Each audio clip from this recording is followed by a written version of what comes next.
Okay, so let's continue. Come on the screen, everyone. There are a lot of things to be discussed. बहुत सारे examples है, and yes.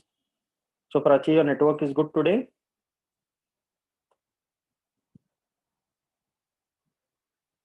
Yes, good. Yes. Very good.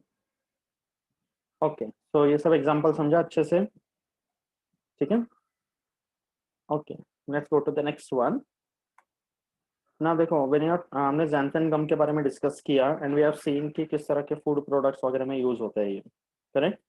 So along with that, the same xanthan gum is also used in other industries also. हमने food वाले examples देखे, okay? Along with that, it is also used in production of a large number of pigments, fertilizers, okay, weedicides, textile pigments, toothpaste, paper, etc. कि जो non food industries हैं वहां पर भी xanthan gum equally useful है. Okay, like you have this, what is this? Come on the screen everyone, can you tell what is this? Food color or normal color? हाँ, these are pigments. अलग अलग तरह के pigments. whenever you are talking about colors, it is pigments. so different types of pigments which are obtained. अभी ये जैसे हम होली के कलर्स खेलते हैं, ओके, तो वो कलर्स भी पिगमेंट्स ही है. एक तरह से पिगमेंट्स होते हैं, वो नेचुरल कलर्स होते हैं. अगर केमिकली मैन्युफैक्चर करे तो वो केमिकल कलर्स हैं, and chemical ones are the dangerous ones. Okay, so these are pigments which are useful in various other places. Then you have, what is this?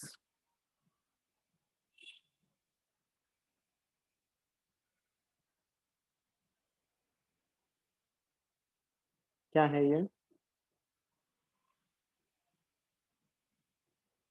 What is being added to the soil?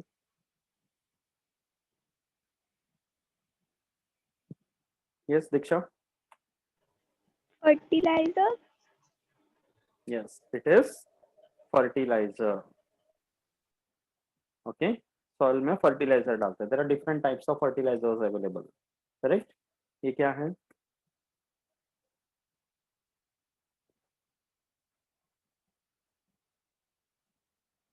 Yes, what is this? There's something being sprayed on the soil and the plants. It is one of these that I mentioned below.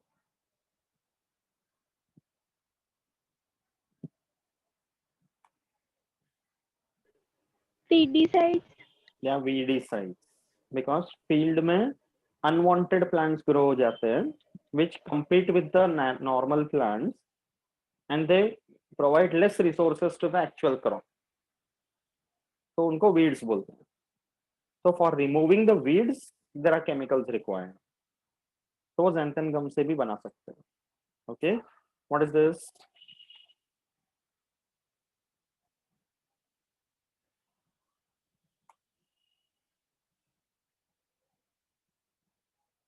yes, Anandita, what is this?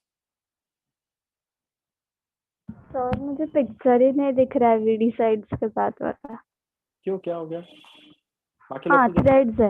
हाँ, yes, हाँ अभी दिख रहा है. थोड़ा network का lag रहेगा. Threads है. तो दिस इनमें से किसको, कौन सा कैटेगरी में आएगा वो? Textile pigments. yes, these are textile pigments. okay, ये तो सबको पता है, राइट? these are toothpaste. अभी इतने सारे ब्रांड्स आ गए टूथपेस्ट के, and for every toothpaste every dentist says that this is the number one toothpaste. correct? तो इतने सारे ब्रांड्स आने के बाद भी the basic requirement for all toothpaste remain the same. ठीक है, थोड़ा बहुत प्लस माइनस एक्स्ट्रा इंग्रेडिएंट कुछ हो सकता है, but the basic ingredient can never change. Correct? So उसके लिए xanthan gum is again useful. So today when you brush your teeth before going to sleep, revise करो xanthan gum. Obtained from which bacteria? obtained from which bacteria? Xanthomonas. Correct, Xanthomonas.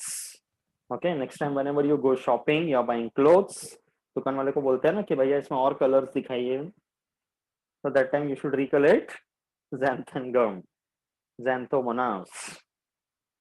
Okay. Yes, ठीक है. So these are all examples in the daily life which you can correlate. ठीक है. Okay. अब ये देखो एक और टेबल जो डायरेक्ट टेक्स्ट बुक से उठाया मैंने. ठीक है. Now microbial processing से जैसे xanthangum was one example, like that there are other examples also. Okay, there are other examples also which are different compounds and where they are used in general as examples.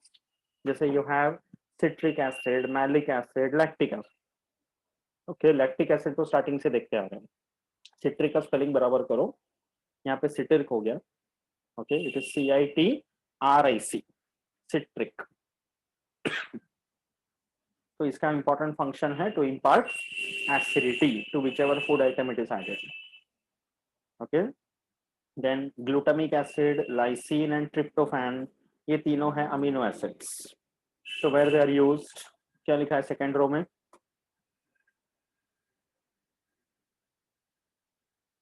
I am not able to see this. यहाँ इसके ऊपर कुछ आ गया. What is written here? Destabilizing. Protein binding. Protein binding. Okay. So protein molecules को bind करके रखने के लिए, because they are amino acids. Okay. Then you have niacin and natamycin. Microbial restrictor, मतलब microbes को एक लिमिट से ज्यादा स्प्रेड नहीं होने देना है. To restrict it. Okay. Ascorbic acid, that is vitamin C, B12, B2, ये सब जो vitamins हैं, they are antioxidants and vitamins. Do you know what are antioxidants? आजकल बोलते हैं कि ऐसे फूड आइटम्स खाना चाहिए which is rich in antioxidants, that is good for the health. In our cells, in the living cells, due to various reactions or due to various processes, बहुत सारे free radicals generate होते हैं. There are something called free radicals which are generated in large amounts in the cells. वो free radicals बहुत ज़्यादा नहीं होना चाहिए सेल में, because अगर free radicals ज़्यादा रहेंगे, so they will directly act upon our nucleic acids, that is DNA, RNA. और DNA, RNA का free radicals अगर generate कर दिया, तो in simple terms, it will start forming tumors. And tumors, when they will spread, it can lead to tumors. बढ़ेगा तो क्या होगा? What will be the disease caused?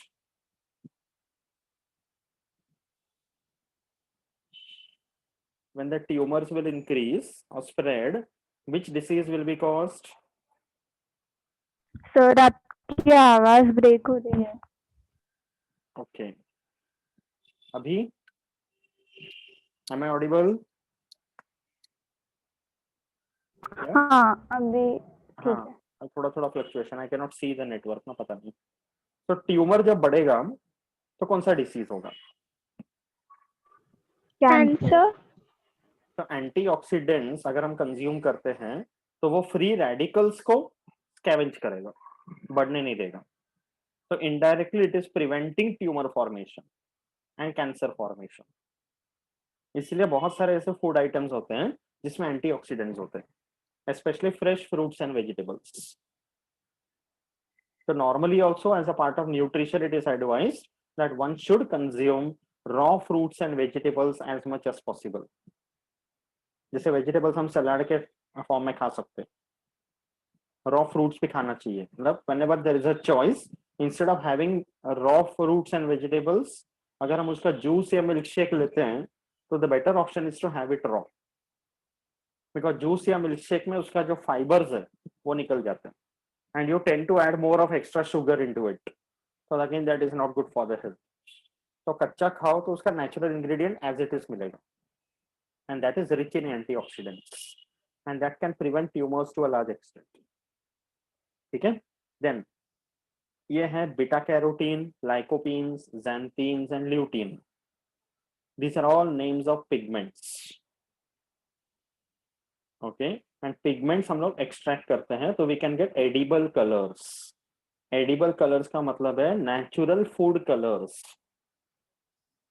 ये बहुत जरूरी है because क्या हो जाता है nowadays, especially in making of cakes and pastries and all, ऐसे confectionery industries में artificial chemical food colors डाले जाते हैं and which are very dangerous. Because cakes and pastries obviously दिखने में अच्छा होना चाहिए. Only then the economic value increases. तो उस चक्कर में हम लोग इतने chemicals डाल देते हैं which are very dangerous. They are carcinogenic also. So that can be replaced with natural color जैसे बीटा कैरोटीन कैरेट में से मिलते हैं. Okay, lycopene obtained from tomatoes. ठीक है, lutein and xanthine obtained from many normal vegetables. तो ऐसे अगर इसमें से एक्सट्रैक्ट करो एडिबल कलर्स एंड ऑल तो they are eco friendly and they are good for the health. तो your purpose is also solved and you are avoiding chemicals. तो वो एक्सट्रैक्ट करने के लिए you require microorganisms. Okay, polysaccharides and glycolipids, these are emulsifiers. Emulsification का मतलब है physical breakdown of large lipid droplets. कि फैट्स एंड लिपिड्स अगर वो बड़े बड़े ड्रॉपलेट्स होंगे तो वो डाइजेस्ट करने में आसानी नहीं होगा. तो it has to be physically broken into small droplets surface area reduce करने के लिए. Then it can digest faster. तो ऐसे कंपाउंड्स को हम इमल्सिफायर बोलते हैं. तो polysaccharides and glycolipids can do that work. Okay, meaning समझ रहा है सबका? ठीक है. देन vanillin obtained from vanilla plant. There is a plant called Vanilla planifolia. Climber है वो. Okay, ethyl butyrate, fruit flavor, peppermint flavor, you know that. Okay, various fruits and flowers के essence. There are something called, एक group आता है जिसको बोलते हैं secondary metabolites. कि प्लांट्स के अंदर बहुत सारे secondary metabolite compounds बनते हैं. अभी for example in the olden days when medical facilities were not easily available तो छोटे मोटे बीमारी या ट्रीटमेंट के लिए घरेलू इलाज करते थे. कि फॉर एग्जांपल अगर चोट लग गया, स्किन में वुंड आ गया, तो what was added, which paste was added? Turmeric. Turmeric. तो why turmeric? Why not lemon juice या चिली पाउडर? चलेगा फिर. एग्जैक्टली. तो टर्मरिक डालते हैं तो इलाज होता है. टर्मरिक से भी जलता है. जलता है लेकिन वो अच्छा वाला टर्मरिक से भी जलता है. अच्छा वाला जलता है. नहीं, मिर्ची बहुत बुरा वाला ज्यादा जलता है. वो जलना अच्छा है लेकिन. ओके, बट टर्मरिक क्यों करते थे? बिकॉज उसमें जो कंपाउंड है करक्यूमिन करके अल्कलॉइड है, दैट इज एंटीबैक्टीरियल. तो वो अगर लगा दो तो चोट के ऊपर दूसरा बैक्टीरियल इन्फेक्शन नहीं होगा. सिमिलरली सैंडलवुड पेस्ट स्किन पे लगाते हैं, चेहरे पे, तो it gives a glow to the skin. Okay, तो ऑल दिस आर कंपाउंड्स जिनको हम सेकेंडरी मेटाबोलाइट्स बोलते हैं. अब जो प्रॉपर्टी हमें टर्मरिक से मिल रहा है वो दूसरे प्लांट से नहीं मिलेगा. जो प्रॉपर्टी एलोवेरा से मिल रहा है वो दूसरे प्लांट से नहीं मिलेगा. हाथ में मेहंदी लगाते हैं, द नेचुरल टैटू. तो what is that mehndi? It's a plant. Mehndi का पौधा आता है ना, तो उसके लीव्स लेते हैं, क्रश करते हैं, make the paste and you apply. तो the reason for that is it has got its own natural property. तो वो प्लांट्स में कंपाउंड्स होते हैं जिनको सेकेंडरी मेटाबोलाइट्स करके बोलते हैं. Now plants are producing them for their own reason. अभी मेहंदी प्लांट को नहीं पता कि इंसान शादी में लगाएगा कर. That we have understood its property and we are using it. Turmeric को नहीं पता कि हम चोट के ऊपर लगाने वाला है करके. वो प्लांट का अपना प्रॉपर्टी है. Okay, but we are understanding their importance and we are using it for our benefit. Now vanilla plant, okay, उसमें से जो एसेंस निकलते हैं, it has got its own property जिसको हम लोग आइसक्रीम या ऐसे प्रोडक्ट्स में यूज कर सकते हैं.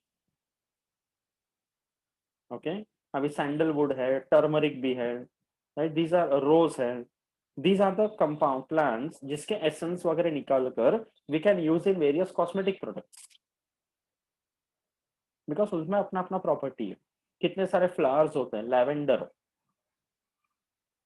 लेवेंडर, जैस्मिन, है ना, मोगरा, अपना अपना फ्लेवर होता है, उसका फ्रेग्रेंस होता है। so that fragrance or the flavor is something that we appreciate. मोगरे का खुशबू किसी को भी अच्छा लगेगा, correct, but why is the plant producing that? मोगरे का इतना अच्छा फ्लेवर बनाकर, इतना फ्रेग्रेंस रख के प्लांट को क्या फायदा हो रहा है? उसको तो नहीं पता कि इंसान गजरा पहन के घूमेगा करके। तो प्लांट ने अगर इतना अच्छा फ्रेग्रेंस रखा है तो what is the reason behind that? To attract insect. Exactly, उसका रीजन एक ही है कि अच्छा फ्रेग्रेंस रखो तो insects will get attracted, pollination होगा, getting it, but we are using that for our benefit, correct? Similarly, there are so many different types of oils which are obtained from plants. अब Nilgiri plant देख लो या club plant देखो, उसके oil आते हैं, they are so highly medicinally useful for us. But plant क्यों बना रहे हैं? अभी लौंग का तेल लेते हैं, clove oil, we use it whenever we have a toothache, पर प्लांट को थोड़ी ना पता था कि इंसान अपने दांत पे लगाएगा करके। तो plants are producing for their own reasons. if they are producing such compounds, it keeps the insects away from the plants. वो खुद का प्रोटेक्शन एंड डिफेंस है। अब नीम और करेला इतना कड़वा है तो प्लांट को फायदा हो रहा है कि कोई जानवर आके खाएगा नहीं, गेटिंग इट? तो ये सारे प्रोडक्ट्स इसीलिए प्लांट्स में इतना सारा मिल जाता है, बिकॉज प्लांट्स के लिए सबसे बड़ा चैलेंज है कि wherever it is growing, it has to survive there itself for the whole life, unlike animals. Animals can move from that place, plants cannot do that. So staying at that same place, it has to keep itself protected. इसलिए वो इतने सारे chemicals बना देते हैं कि animals automatically दूर रहेंगे। एक प्लांट है जिसका नाम है अर्टिका, URTIC है, अर्टिका। कॉमनली उसको बोलते हैं खुजली वाला plant.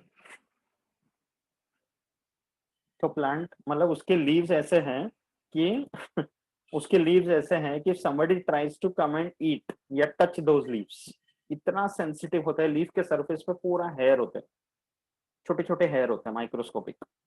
If some animal tries to come कि उसको मैं खाऊंगा करके, उसका मुंह जैसे ही लगेगा लीफ के ऊपर, तो पूरा टाइम ऐसे मुंह हो जाता है बैठेगा,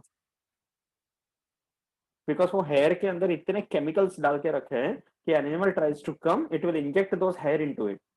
मुझे खा के दिखा। तो एक आध लीफ कभी अगर तोड़ भी दिया तो animal will learn a lesson कि नहीं, इस प्लांट से तो दूर ही रहना है बाबा, गेटिंग इट? इससे भी सर या वो एक बड़ा लीफ रहता है ना, देखो आड़ू का किसका? का अल्लू, नाम हाँ नहीं अल्लू, पता हाँ मुझे इंग्लिश में उसे अल्लू, क्या अल्लू बोलते हैं। कोलोकेशिया, राइट, हाँ हाँ वो बहुत बड़ा लीफ रहता है देखो। करेक्ट, हाँ वही वही, हाँ उससे भी बहुत ईच होता है हाथ। यस यस, स्टिकी नेचर रहता है उसका, बहुत ज्यादा बहुत होता स्टिकी होता है। है, बहुत स्टिकी होता है, मैं एक करेक्ट। बार छोटी थी तभी खेला था उससे। यस, बहुत स्टिकी होता है। तो ये भी प्लांट का तरीका है, it's an adaptation shown by the plant, कि इतना स्टिकी रहेगा तो इंसेक्ट्स कभी डैमेज करने को आएंगे तो वो चिपक जाएंगे, वो प्लांट को नुकसान नहीं पहुंचा पाएंगे। तो see plants are so smart. Sticky से ज्यादा उससे बहुत ज्यादा इच होता है। मैं तो रोई रोई और फिर सो गई। यस, वेरी गुड, है ना? तो यू कैन सो अंडरस्टैंड कि ऐसे केमिकल्स प्लांट्स में कितना एक्सट्रैक्ट कर सकते हैं। यस प्राची? सो वो एक प्लांट है ना जिसको रब करने के बाद रेड कलर मिलता है। बहुत है, they are all pigments, they are all pigments. अभी रोज के पेटल्स को भी अगर एक्सट्रैक्ट करो तो यू गेट द पिगमेंट्स। हम लोग गुलकंद वगैरह बनाने के लिए यूज करते हैं। वो प्लांट का नाम क्या है? बहुत है actually, there is one plant जिसका नाम है क्लाइटोरिया, सॉरी नो, सी से कुछ है, वेट आई टेल यू। कॉर्डिया, कॉर्डिया करके प्लांट है, कॉर्डिया हेमाटोसेफाला करके नाम है उसका। उसके लीव्स और उसके फ्लावर्स, उसमें से रेड कलर का पिगमेंट आता है। ऐसे बहुत है प्लांट्स एक्चुअली जिसमें से रेड कलर के पिगमेंट्स मिलते हैं। Okay, So Cordia is one of them. Then Hematoxylon is there. Sir और प्लांट है जिसको एस से कुछ तो बोलते हैं, जो मतलब मैं छोटी थी ना तब मैंने उससे खेला था। S से दूसरा कुछ नाम या अगर होगा तो मुझे बताना। हाँ, I can tell. कुछ साग वगैरह ऐसा कुछ तो बोलते हैं, मराठी में साग बोलते हैं। साग बोल रहे तो टिकवुड है। टिकवुड है, टिकवुड में तो रेड कलर नहीं आता है कुछ और होगा। जस्ट मुझे फाइंड आउट उसका एंड टेल नाम मी। नहीं याद आ रहा था। कुछ और नाम आएगा तो बता, बिकॉज साग if you are telling then it is teakwood, and teakwood में रेड हाँ कलर नहीं आता है कुछ। Okay, it might be something else. बस लोकल नेम के बारे में कुछ नहीं बोल सकते ना, ऐसे तो हजारों नाम है। You try to find out and tell me, we can always discuss, है ना। देन ये अदर एग्जांपल देखो, xylitol एंड aspartame. हाँ okay. Okay, that's an artificial sweetener, low calorie. ठीक है, इसमें स्टीविया भी एग्जांपल ऐड कर सकते हैं। ओके, तो ये देखो, these are all examples which are telling. अभी माइक्रोब्स के पॉइंट ऑफ व्यू अगर देखा जाए तो these can be treated with the respective microbes and obtained in large amounts, and in what forms we are using them, that you are understanding here. Okay, तो ये भी table अच्छे से learn करना है। There can be questions based on this. Understood this part, everybody? Sir Yes, बोलो। इस chapter में से कौन से टेबल्स ओमिट हो गए हैं, पता है आपको? omit वाला पार्ट में देखता ही नहीं हूँ actually. If it is given in the textbook, better you learn it. अब मुझे स्कूल की तरफ मार्क से बोला नहीं गया तो किया। I don't know. I really don't see at all. बस पढ़ रहे तो पूरा पढ़ लो ना अभी। स्कूल से नहीं बोला गया, लेकिन I don't know, really I don't know, because मैं वो देखता ही नहीं हूँ। अब इतना अच्छा पढ़ रहे, सब कुछ है, तो फिर एक आध चीज क्या छोड़ने का, पढ़ लो ना। That is, I suggest, if you want to think only from exam point of view, that is your choice. Okay? मैं पढ़ ही लेती हूँ, लेकिन इसमें बहुत ही बड़े और अजीब नाम है। I know, but अच्छा है ना। See, take it in another way also, कि अभी अगर एग्जाम में नहीं भी मेंशन करना होगा तो ये नाम पढ़ने का आदत हो जाएगा। Because if you take up this subject in the future, तो और बहुत एग्जाम्पल्स आएंगे। Okay? 11th स्टैंडर्ड का टेक्स्ट बुक देखना, whatever you are learning in 10th standard is the double of that. Okay, and 11th के ज्यादा double तो 12th standard है। तो अगर अभी कट शॉर्ट करने का आदत रखेंगे ना, तो 11th 12th will be too big for you, too hectic. तो वो मत रखो। Think from that point of view also, because I have seen students experiencing all this, so I don't want that. And as far as I know you all, तुम लोग bright students हो, अच्छे students हो, तो learn करो, है ना। सिर्फ एग्जाम में पूछेंगे नहीं पूछेंगे वो सोच के लर्न करने का कोई मतलब नहीं है, right? Okay, now this is another very commonly heard word, and that is antibiotic.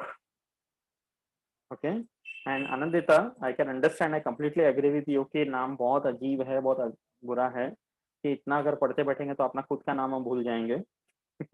Okay, but सब कुछ एक दिन में तो नहीं पढ़ना है ना, करेक्ट? तो थोड़ा थोड़ा करके daily use learn, so you'll remember. And writing रखो आदत, if you write also it will be good, so make a list. Okay, I'm telling you, it's not going to take a lot of time. बाद में तो एकदम ऐसे मुंह जबानी याद रहेगा। You will be an edge over others, एकदम दूसरों को एकदम गाली जैसा बोलेंगे, ये lactobacillus डेल्ब्रुकी।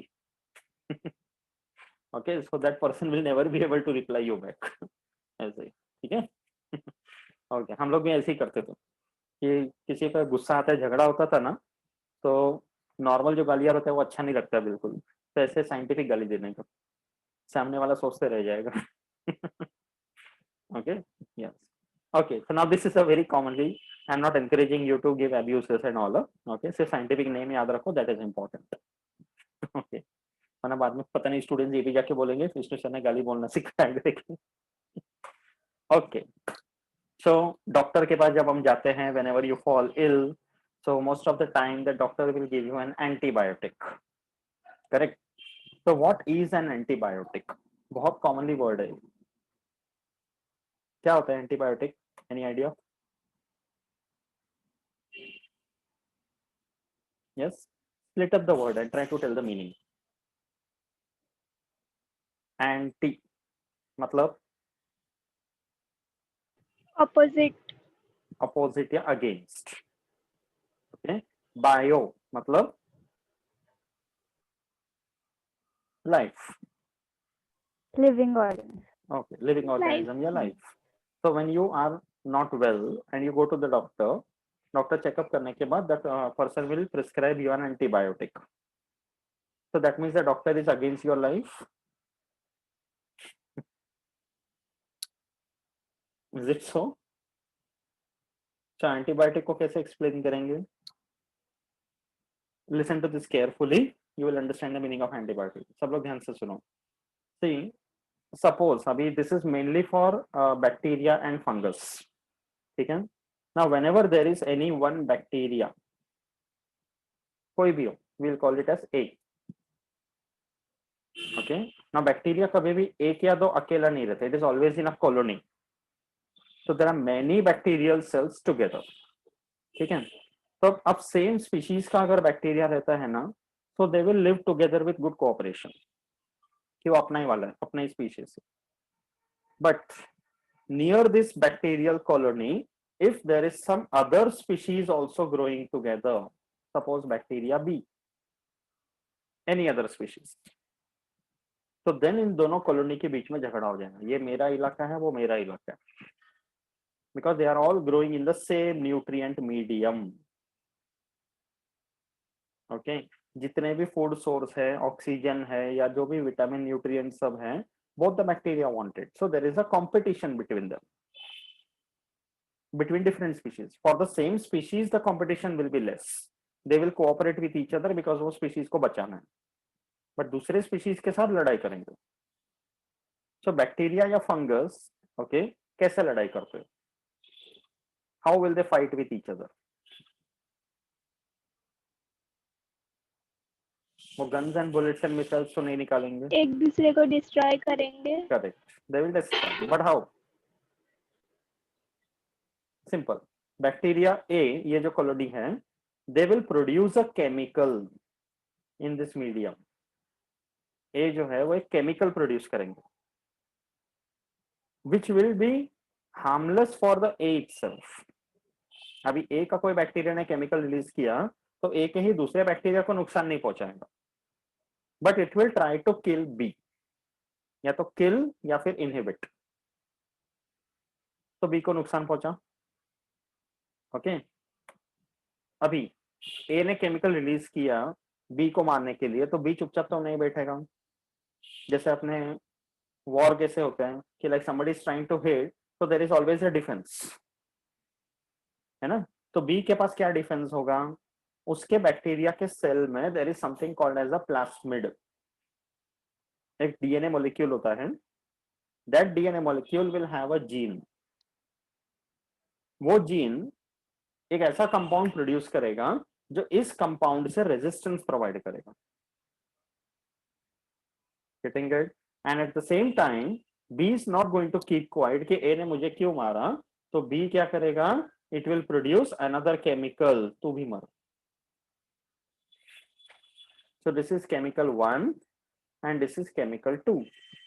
That's how they are fighting. Chemical 1 produced by one bacteria to kill bacteria B. Similarly, chemical 2 produced by another bacteria to kill A. They are fighting with each other. हम लोग क्या करते हैं? ये केमिकल्स को ही निकाल के use करते हैं. These chemicals are the antibiotics. कि suppose you are falling ill and you are being infected by bacteria B. बीमार पड़े हो बैक्टीरिया बी के वजह से, तो डॉक्टर तुम लोग को एंटीबायोटिक देगा जो ए ने प्रोड्यूस किया है. और if you are falling ill because of A, doctor will give you antibiotic produced by B. तो वो एंटीबायोटिक तुम्हारे अंदर के बैक्टीरिया को मारेगा.